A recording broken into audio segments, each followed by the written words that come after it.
lab we're going to be making sorbitol lollipops. My name is Allison. I'm Garrett. And I'm Jen. Today we're going to be demonstrating how to make 2 lollipops. In class you're all actually going to be making 12 each. We'll go ahead and show you the calculations and the equipment in just a moment.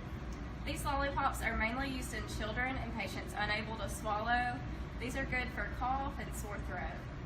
And a good feature about these lollipops is since you are compounding them, you can flavor and color them to whatever your patient's preference is.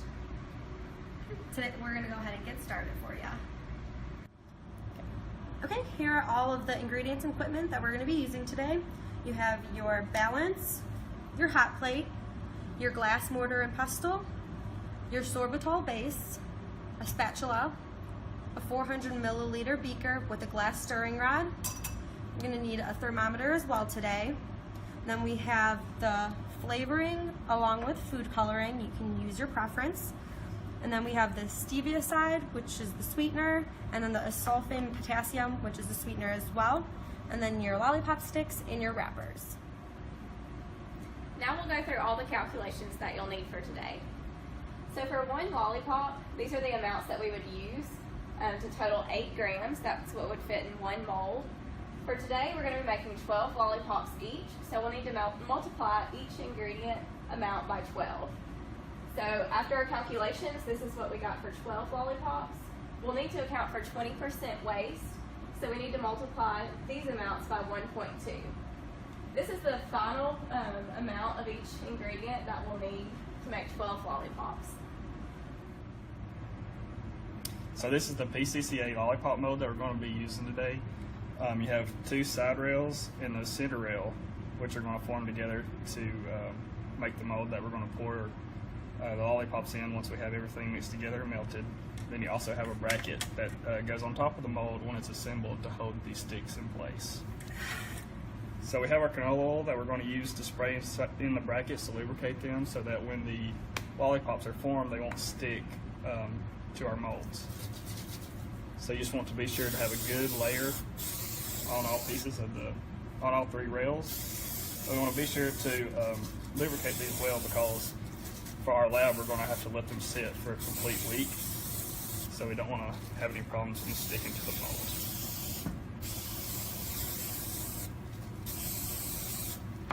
So now that we have the lubricant on there, they screw together with these screws on the side.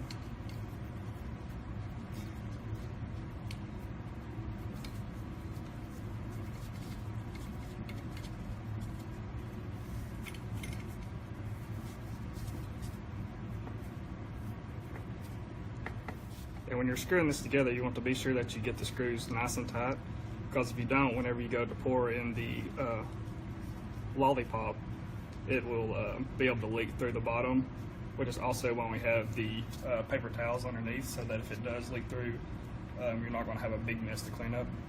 And when you're screwing these together, you want to try to line these holes up the best you can to have a perfect circle so that your lollipops will have a nice spherical shape when they're hardened. So once you have this screwed together, take the bracket and it sits on top.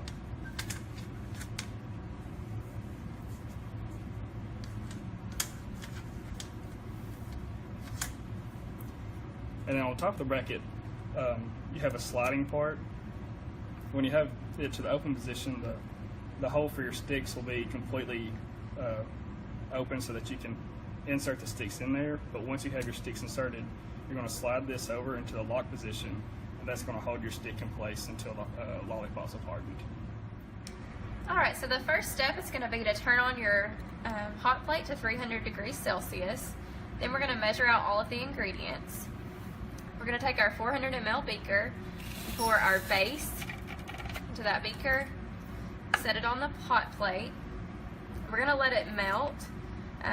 It'll take a few minutes. We're going to melt it to 160 degrees Celsius. And then while that is happening, you're going to go ahead and take both of your sweeteners, so your stevia side and your asulfame potassium, and you're going to go ahead and put that into your glass mortar and pestle. And you're going to go ahead and triturate those until they're one uniform powder. It may stick a little bit to the mortar and pestle, and that's okay. Just go ahead and grab a spatula and scrape off the mortar and pestle. Now as this is melting, we just want to make sure we stir it with our glass stirring rod to get out all the lumps.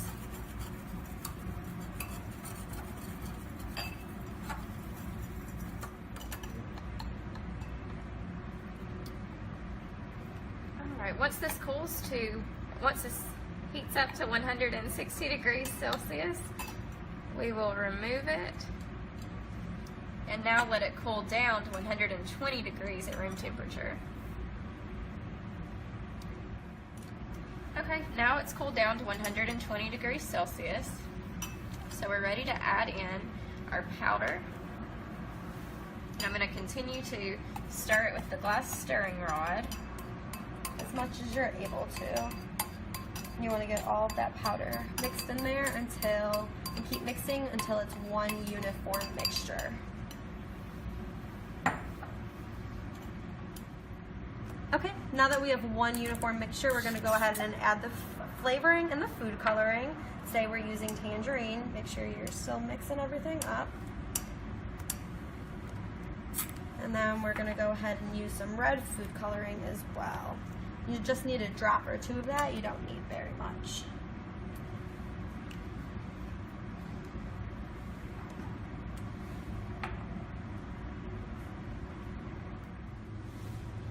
So now that you have your everything mixed together and melted, you're ready to go ahead and pour into your mold. And you just want to pour all the way until it's level with the top of the mold.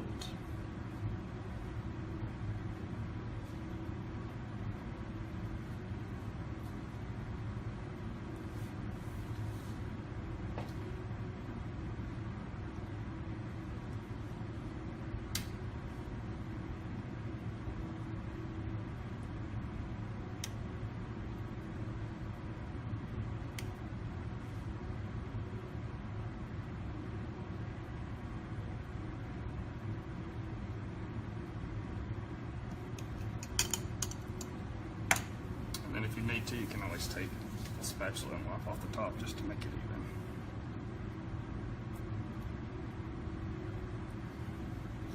After that, you can go ahead and have your sticks into the lock position on the top of the bracket. So all you have to do is sit this top part on there and the sticks are in place. But then now we just need to wait until they have hardened and formed. And usually that can take about up to 6 hours. So once you've given the lollipops time to harden and form to the mold, you want to take the top part of the bracket and slide to the unlock position so that you can lift it off of the lollipop sticks. You want to take and unscrew the side rails.